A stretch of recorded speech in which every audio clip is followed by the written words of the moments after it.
Assalamualaikum warahmatullahi wabarakatuh. Saya Suryo Dewantoro Joyo Diningrat dari Prodi Pendidikan Bahasa Inggris reguler pagi. Di sini saya akan mempresentasikan hasil dari kelompok 1, yaitu tentang wawasan Nusantara. Nah, ini anggota-anggotanya.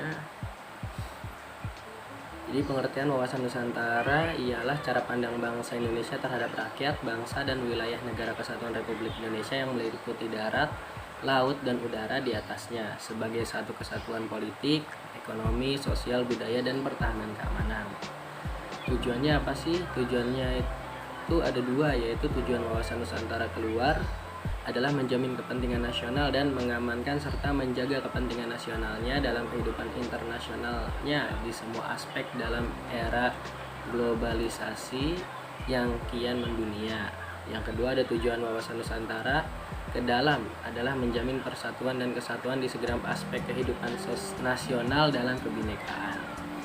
Fungsi wawasan Nusantara. Fungsi utama dari wawasan Nusantara adalah sebagai panduan, pedoman, acuan bagi bangsa Indonesia dalam bernegara.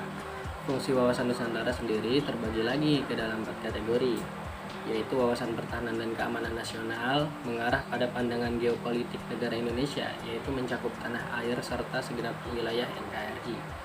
Wawasan kewilayahan Indonesia adalah pemahaman mengenai batas wilayah Indonesia agar terhindar dari potensi sengketa dengan negara lain. Yang ketiga, ada wawasan pembangunan, beberapa unsur di dalamnya seperti sosial politik, kesatuan politik, pertahanan serta keamanan negara, ekonomi, dan sosial ekonomi. Dan yang terakhir ada konsep ketahanan nasional, yaitu pemegang peranan penting dalam perencanaan pembangunan kewilayahan serta pertahanan keamanan nasional.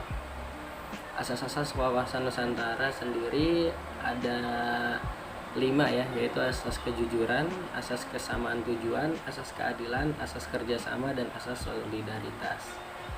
Asas kejujuran itu berani berpikir dan bertindak hanya yang sesuai dengan fakta, wajib dilakukan demi tercapainya kemajuan. Ada asas kesamaan tujuan, yaitu mempunyai tujuan serta kepentingan yang sama.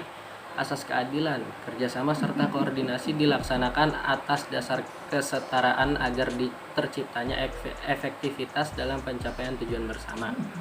Asas kerjasama, seluruh elemen masyarakat mempunyai hak yang sama dalam mendapatkan keadilan. Dan yang terakhir adalah asas solidaritas, bentuk kepedulian terhadap orang lain, adanya kesetiakawanan dan rasa sepenanggungan. Yang seterusnya ada implementasi wawasan Nusantara. Penerapan nyata wawasan Nusantara yang pertama adalah implementasi di bidang pertahanan dan keamanan. Implementasi wawasan Nusantara di bidang pertahanan dilakukan dengan membentuk sikap dan kedisiplinan diri dalam membela tanah air.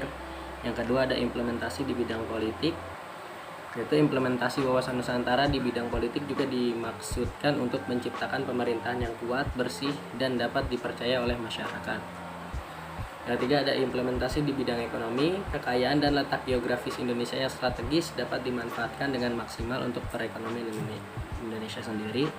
Yang keempat ada implementasi di bidang sosial, saling menghargai dan menghormati setiap perbedaan atau keragaman yang ada di tanah air, mulai perbedaan suku, ras, agama, hingga budaya.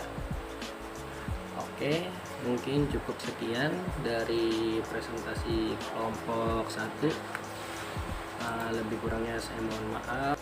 Ya, saya juga berterima kasih kepada Ibu Fitrah Mulyanti, MPD, selaku dosen pengampu pendidikan kewarganegaraan Prodi Inggris.